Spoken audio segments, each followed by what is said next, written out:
Hi guys, I'm Julian and welcome back to my channel. So another book review coming on your way. But before that, let me tell you something. It is a universal acknowledge that a man in great possession is always in wanted of a wife. And if you 21st century folks don't understand what it really means, then let me decipher it for you. A rich man is always in the look of the eye for goody girls and sugar baby. Of course, this quote is not that harsh, but it can represent it that way if we look at nowadays.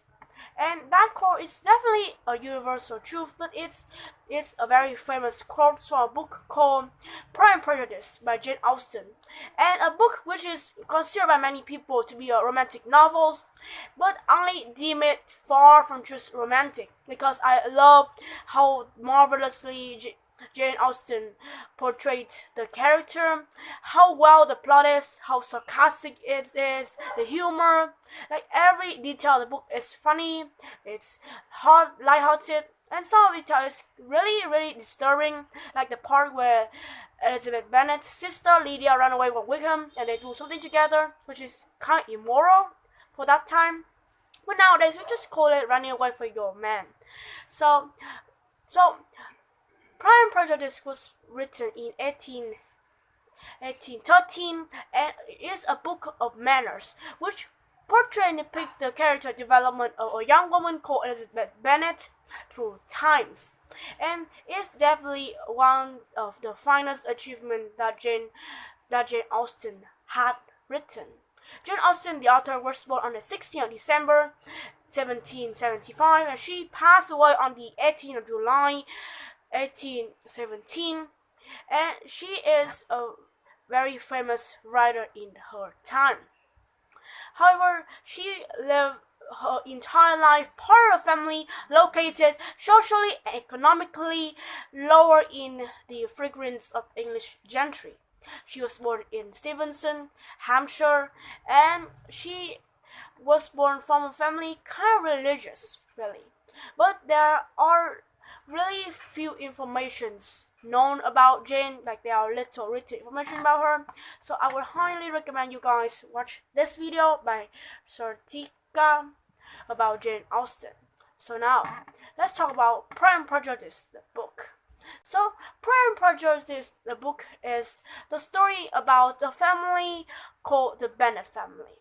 The Bennet family have Mr. and Mrs. Bennet and their 5 daughters, ranging respectively from oldest to youngest: Jane Bennet, Elizabeth Bennet, Mary Bennet, Lydia, and Kitty Bennet.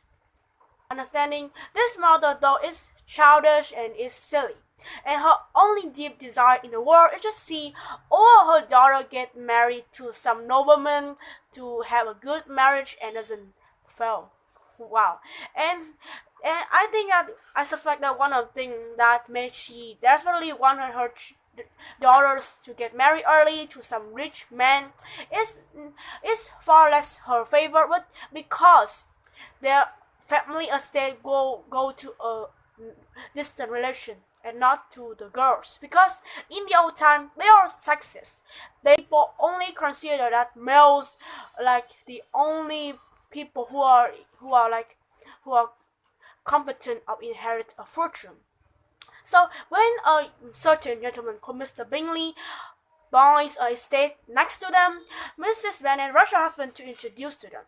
Not long after that, Mr. Bingley opened a ball in Netherfields where they're all living. Everybody to his ball, where he danced twice with Jane Bennet, Elizabeth Bennet's older sister, and they seem to be very in love with each other in first sight. However, his friend Mr. Darcy, another strange gentleman, who was traveling with him, refused to dance with Elizabeth, stating rudely in front of her that she is an attractive kind of doll. So, next day, Jane Bennet was invited to visit the Bingley estate, and on the way there, she caught a very bad and severe cold.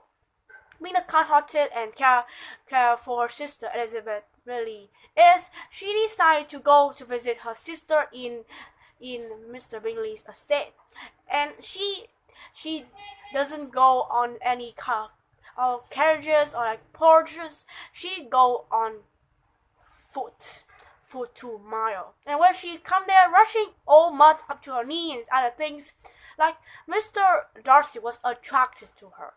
Not long after that, she nursed her sister back to health, and they were able to back home. But before that, let me give you another bit. Like slowly, the relationship between Jane and Mr. Bingley start to blossom, and they very in love with each other. While Mr. Darcy start to grow more attracted to Jane's sister, Elizabeth Bennet. So one day, the distant relative that inherits the whole estate, a certain Mr. Collins, who is a rector for a church of some kind, visit the family to check out how his future estate's looking. Like you have to check the property before you inherit it. And I have to tell you this: he's the most self-reserved, the most entitled man I have ever seen in my life. So after that, he decided to pick one of the Bennet's daughter to marry, like a makeup for them. However, none of the girls agreed to marry him, and he ended up marrying Elizabeth's best friend, Charlotte Lucas. Detail that I greatly admire the marvelous writing skill of Jane Austen, which I'm gonna mention later. So after that, Mr. Darcy did propose to Elizabeth Bennet, and Mr. Bingley also do that to Jane. However, after that, Mr. Bingley moved away, and Elizabeth had already refused the proposal of Mr. Darcy, hating Mr. Darcy even more for his rudeness at the ball and for one other thing. She bumped into a gentleman called Mr. Wickham, and he tells her of all the bad things that Mr. Darcy had done in the past, which made him a liar and a bad person.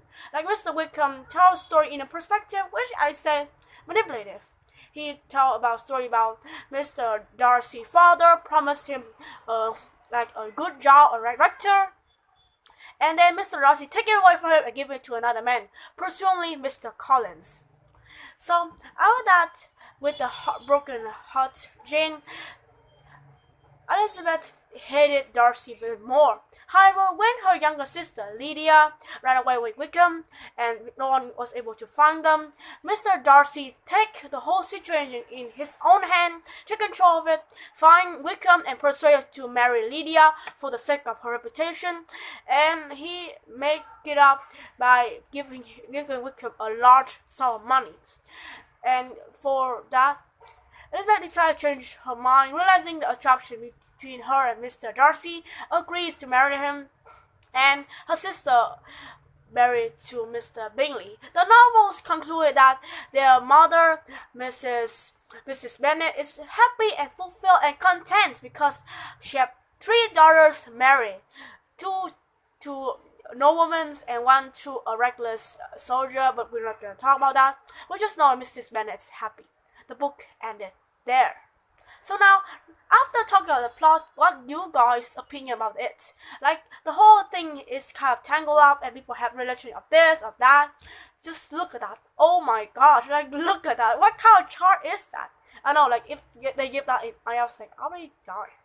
So now, let's talk about the character. We have Mrs. Bennet, a very silly woman who, in the book, they actually mentioned that Elizabeth Bennet's father, Mr. Bennet, is greatly frustrated for himself because he had married this woman. She had only one desire in the world, and she is rude, loud, not sensitive, and she shames herself at many public events. Second of all, Mr. Bennet, a guy like a father who is very intelligent, but he don't have much fortune. He is sarcastic and humorous, but nobody actually recognizes his jokes except for Elizabeth. Elizabeth and her sister Jane is the polar opposite. While Elizabeth is headstrong, she's ready to talk, ready to put it out. She's thick-skinned. Her sister Jane is kind, gentle, and she cares about people's feelings, and she sometimes prefer be saying quiet and obedience to headstrong and say out loud. Secondly, we have Mr. Darcy and Mr. Bingley. Two of these are also kind of different from each other, but they made such a great companion. Mr. Bingley is friendly, Mr. Darcy is cold and proud, Mr. Bingley is easy to be persuaded, and Mr. Darcy is persuasive. When Wickham, a very evil man who tells lies because he spent all the money he was given, the job as a rector was taken away from him. He lied it all for his own good sake, and he almost tricked Elizabeth into a marriage with him. However, he realized that she's poor though, so he tricked her sister Lydia instead. Well, he did not realize that until she ran away with Lydia. So we have Lydia and Kitty, and we also have many other side characters like the aunt of Mr. Darcy. This lady right here. To be honest, I really hated her because she's like Mr. Collins, a very self-proclaimed woman.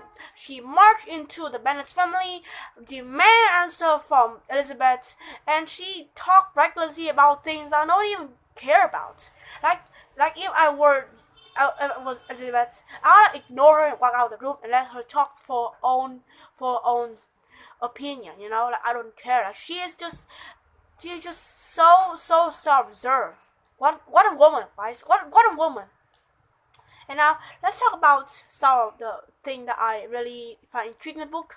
First of all, who is prideful, who is prejudiceful.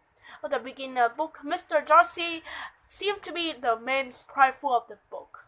He is cold towards Elizabeth. He mocked about the Bennet's family. He mocked James' background. He persuaded Mr. Bingley not to marry and move to London, abandoning Jane and make her happy. However, as the book progressed, he started to turn into this good guy all of a sudden. He helped Elizabeth. He says sorry, and he get married to her and pursue his love against his aunt's will, which made him a good guy after all, and turned him from prideful to genuinely a good dude. Who is the protagonist in the book? Which definitely our main protagonist, Elizabeth. Elizabeth in the book is kind of prejudiced. She had all these notions inside her head, judgmental, critical. But as the book progressed, she realized that she's wrong, she made a mistake, and she basically learned something from it. And the book seemed to give us this message that like a person progresses in time, so it's very hard to determine a person and label them in names like that and that. So Pride and Prejudice is something that is a bad character trait. Is not all a person can represent. And now, one more detail I need to talk and mention about is the marriage between Charlotte Lucas and Mr. Collins. Incredible details I have to mention. First of all, Charlotte Lucas is a very intelligent young woman. She knows what she wanted. She don't even in the book she mentioned that. In the book she impressed herself about how love in a marriage in her time it's just a matter of chance, and that no circumstance would be like more because of choice, because like you guys are poor, you want to live yourself up from your background, you married to some old man with lots of money, then that's not love. And to love someone in that situation, it's a matter of chance.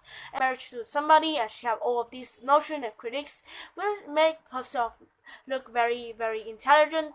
But when she decided to marry Mr. Collins, Elizabeth was shocked. How can her best friend be like that? Well, married this selfish man. But will she understand that doing that is very intelligent of her? Because first of all, oh my god. Okay. Because first of all, when she decided to marry this man, she both saved herself from being a burden to her parents, and she have a very comfortable home, and she is financed throughout the year, so she don't have to go to like any kind of work, and she's just stay at home to her own comfort. She can still visit her friend. However, this action does make people lost all respect for her and her character as a whole, and that's an overshadowing in the book because Jane Austen only mentions it in a couple of times, not discarded throughout the book.